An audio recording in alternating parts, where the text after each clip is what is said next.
আপনারা সবাই অবগত আছেন, জানেন ঢাকা একটি মেগা সিটি এবং পৃথিবীর সবচেয়ে ঘন বসতিপূর্ণ মেগা সিটি।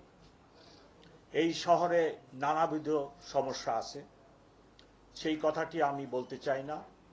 ঢাকাবাসীরও জানা আছে, আপনাদেরও জানা আছে।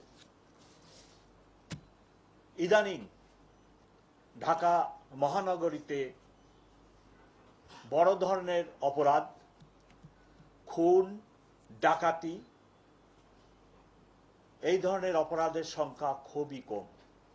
আপনারা যদি বিগত বছরের পরিসংখ্যান দেখেন অথবা অন্য দেশের বড় বড় শহরের অপরাধ চিত্রের সাথে একটি তুলনামূলক চিত্র দেখেন, তবুও দেখবেন সেই চিত্রে ঢাকা শহরের অপরাধের সংখ্যা কমই দেখতে পাবেন। আমি যোগদানের পরে প্রথম মিটিংয়ে আমার অফিসারদেরকে আমি মেসেজ দিই যে আমরা কোনো ঘটনা, কোনো কিছু মামলা রেকর্ড করতে বাদ রাখবো না। ইভেন আমি বলেছিলাম যে আমার তেজগাঁ থানায় যদি 500 মামলা হয়, দায় দায়িত্ব পুলিশ কমিশনার নেবে। আপনারা কোনো মামলা নিতে না করবেন না বা গড়িমসি করবেন না। সেই লক্ষ্যে এখন মামলা আমার জানা মতে আমরা রিফিউজ করি না। ঘটনার সত্যতা থাকলে আমরা মামলা গ্রহণ করি। ইদানিং কিছু স্ট্রিট পেটি নেচারের অপরাধ হয়, আপনারা জানেন। মোস্টলি 80% 90% ক্ষেত্রে সেটি হলো মোবাইল নিয়ে টান দেয়। উঠতি বয়সের ছেলেরা, আমরা যাদেরকে কিশোর গ্যাং বলি, তারা বাসের যাত্রী, প্রাইভেট কারের যাত্রী, মোটর বাইক যেনারা চালান, ওনারা হয়তো মনোনিবেশ করেন কথার সাথে, তখন ফট করে পিছনে বা সামনে থেকে আসে মোবাইলটা নিয়ে টান দিয়ে দৌড় মারে। এইরূপ কিছু স্ট্রিট, আমরা বলি স্ট্রিট ক্রাইম কিছু হয়। সবচেয়ে যে বিষয়টির জন্য আজকে আপনাদের সামনে এবং ঢাকাবাসীর সামনে আমি উপস্থিত, সেটা হলো গত মাসের 23 তারিখে রাত্র 11:15টার দিকে বনশ্রীতে একজন স্বর্ণ ব্যবসায়ী, উনার নাম আনোয়ার হোসেন, উনার বাড়ির সামনে একটি সশস্ত্র ডাকাতি হয় এবং ওনার দাবি মতে 200 ভরি সোনা নিয়ে চলে যায়।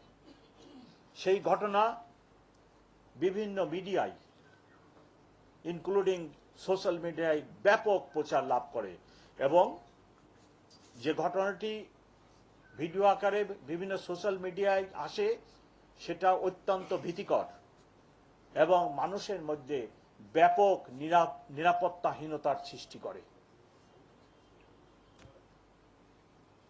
সেই জন্য আমি এই ঘটনাটি, এই ডাকাতির ঘটনাটি উদ্ঘাটনের জন্য আমার যে ডিটেকটিভ ব্রাঞ্চ, তাকে সর্বাত্মক চেষ্টা করে ডিটেকশনের দায়িত্ব দিই।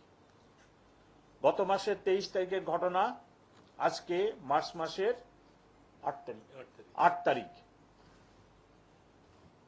নিবিড়ভাবে কাজ করার পরে আমরা এই ঘটনাটি উদ্ঘাটন করতে সক্ষম হয়েছি। এই ঘটনায় 7 জন জড়িত ছিল, তার মধ্যে আমরা 6 জনকে গ্রেপ্তার করতে সক্ষম হই এবং ঘটনায় ব্যবহৃত অস্ত্রটিও আমরা উদ্ধার করি, 2 রাউন্ড গুলি সহ। সাথে স্বর্ণ, বিকৃত স্বর্ণের মূল্যবান 2,44,000 টাকা এবং একটি ব্যবহৃত মোটরসাইকেল, 2টি মোটরসাইকেল ব্যবহার হয়, তার মধ্যে একটি মোটরসাইকেলও আমরা উদ্ধার করি।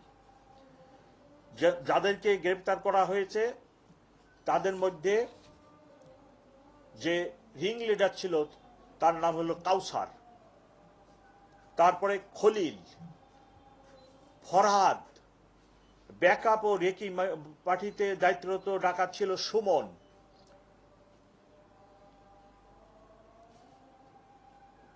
দুলাল চৌধুরী। 6 জনকে আমরা গ্রেপ্তার করি। গ্রেপ্তার করে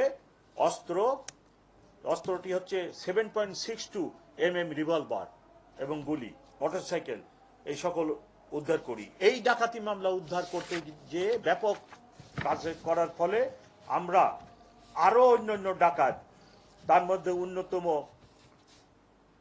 24 সালে ডাকাতি করে ফারহিন জুয়েলার্সে, সেটার মূল আসামি ইয়াসিন মাল, তারপরে দেলোয়ার, তাদেরকেও আমরা গ্রেপ্তার করি।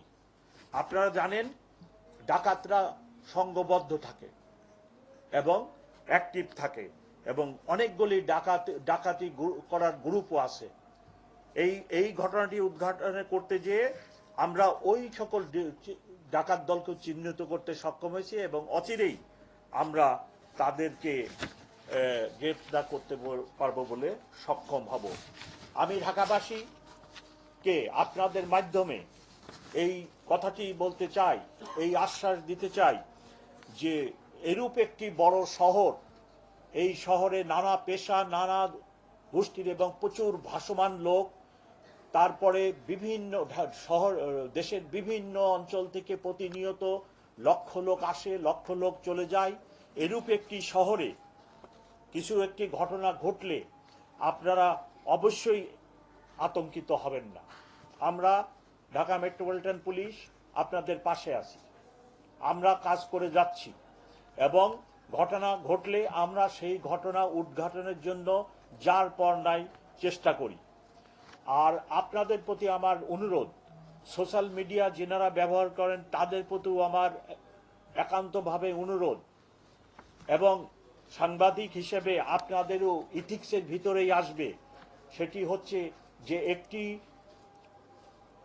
এইরূপ ঘটনা যেটি বনস্মৃতি হচ্ছে, যেটা জনমনে আতঙ্ক সৃষ্টি করে, এইরূপ ঘটনা আপনারা সোশ্যাল মিডিয়া, আপনাদের মিডিয়ায় প্রকাশ করেন, কিন্তু একাধিকবার যদি একই ঘটনা প্রকাশ করেন, অনেক শিশু, অনেক বৃদ্ধ, অনেক দুর্বল চিত্তের লোক আছে, তাদের ভিতরে বেশি আতঙ্ক সৃষ্টি করে।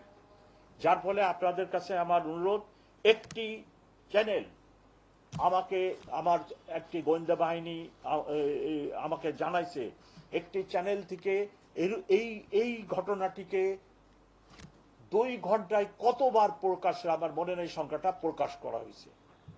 তো আমার অনুরোধ, আপনাদের যে মিশন, আমাদেরও একই মিশন। আমরাও মানুষকে সেবা দিতে চাই, আপনারাও মানুষকেই সেবা দিতে চান। সো পেশাগতভাবে আপনারা একদিকে আছেন, পেশাগতভাবে আমরা আরেক দিকে আছি।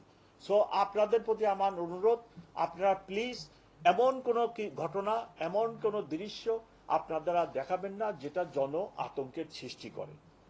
একটি দুটি ঘটনা ঘটতে পারে, আমরা দায়িত্বপ্রাপ্ত লোক, আমরা অবশ্যই চেষ্টা করি সেই ঘটনাটি উদ্ঘাটনের জন্য। তার একটি প্রকৃষ্ট উদাহরণ বনশ্রীর এই ঘটনাটি যে পরিমাণ ভাইরাল হয়, তাতে জনমনে ব্যাপক আতঙ্কের সৃষ্টি হয়। কিন্তু 23 তারিখে ঘটনা হওয়ার পরে আজকে 8 তারিখ, ইনশাল্লাহ আমরা এই ঘটনা উদ্ঘাটন করতে সক্ষম হয়েছি।